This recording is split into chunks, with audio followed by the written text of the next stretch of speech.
Hello दोस्तों, IRFC के quarter to के रिजल्ट आए हैं, उसके बारे में बात करेंगे और डिविडेंड का भी अनाउंसमेंट किया है आईआरएफसी ने, इसके बारे में भी बात करेंगे।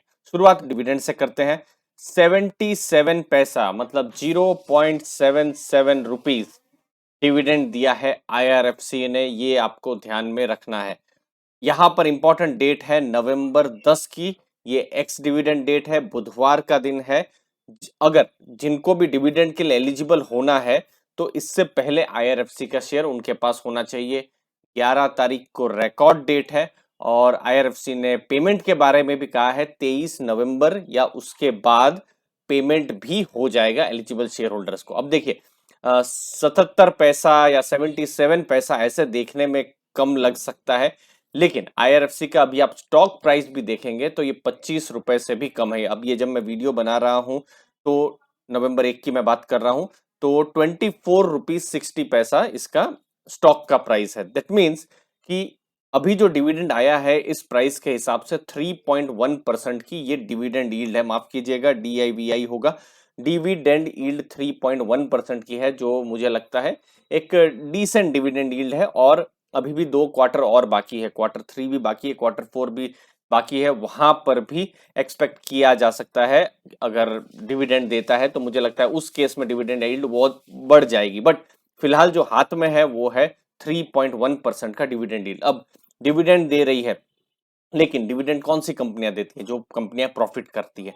तो क्या आईआरएफसी प्रॉफिट कर रही है? वो भी देख लेते हैं। अब देखिए, ये इंपॉर्टेंट डेटा है, 995 करोड़ का प्रॉफिट। ये कब था? पिछले साल का सितंबर क्वार्टर, मतलब जुलाई अगस्त सितंबर। ठीक है।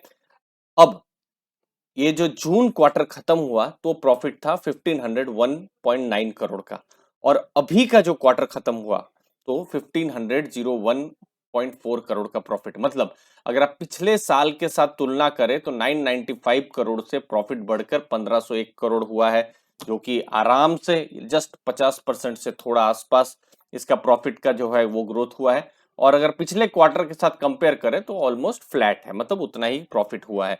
और यहाँ पर अगर हम 6 महीने पिछले साल 2020 के और इस बार के हम अगर 2021 से कंपेयर करें तो 1868 करोड़ था, और इस बार 3003 करोड़ का प्रॉफिट ये अप्रोक्सीमेटली है।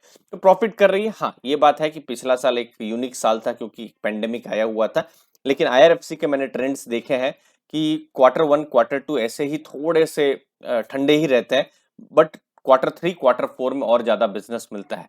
तो हमको इंटरेस्टिंग रहेगा और बिजनेस कैसा होता है। रेवेन्यू की हम बात करें तो 3713 करोड़ का रेवेन्यू है क्वार्टर 2 फाइनेंशियल 21, मतलब पिछले साल। अगर आप देखें अभी के जो क्वार्टर 1 में जो था जून क्वार्टर में 4581 करोड़ का, और इस बार का जो रेवेन्यू है 4690 करोड़ का। तो रेवेन्यू भी आप देख सकते हैं 3713 करोड़ से 4690 करोड़, तो रेवेन्यू भी बढ़ा है।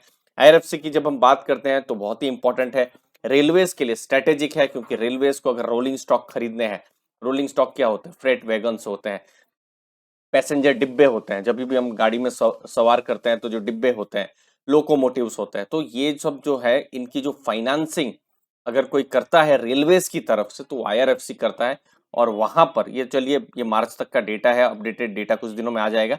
82% की ये टोटल जो फ्रीट वैगन्स की बात करें तो आईआरएफसी कर रहा है। 87% पैसेंजर कोचेस, तो अभी हम कहीं पैसेंजर कोच में आप बैठ रहे हैं, सवार हो रहे हैं, तो बहुत हद तक चांसेस है कि उसकी जो फाइनेंसिंग हुई है आईआरएफसी के द्वारा हुई है। तो ये एक इम्पॉर्टेंट बिजनेस है।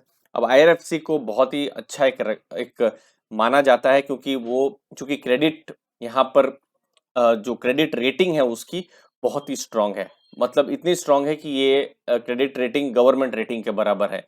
जैसे क्रिसिल AAA, इकरा AAA, केयर AAA, फिर ये जो इंटरनेशनल रेटिंग जो है, ये सब जो जो सवरन रेटिंग जो कही जाती है, गवर्नमेंट रेटिंग, उसके बराबर है। तो ये सब कुछ स्ट्रांग चीजें हैं आईआरएफसी के बारे में। दूसरी चीज है नील ग्रॉस एनपीए है, क्योंकि रेलवे ही है जिनके साथ इनका करार रहता है। अगर आपको या मुझको अगर लोन चाहिए तो उसके लिए आईआरएफसी नहीं है, उसके लिए दूसरी बैंक्स है। बट रेलवे को अगर कुछ भी यहाँ पर फ्रीट्स है या फिर लोकोमोटिव्स लेना है तो आईआरएफसी के पास हो जाती है।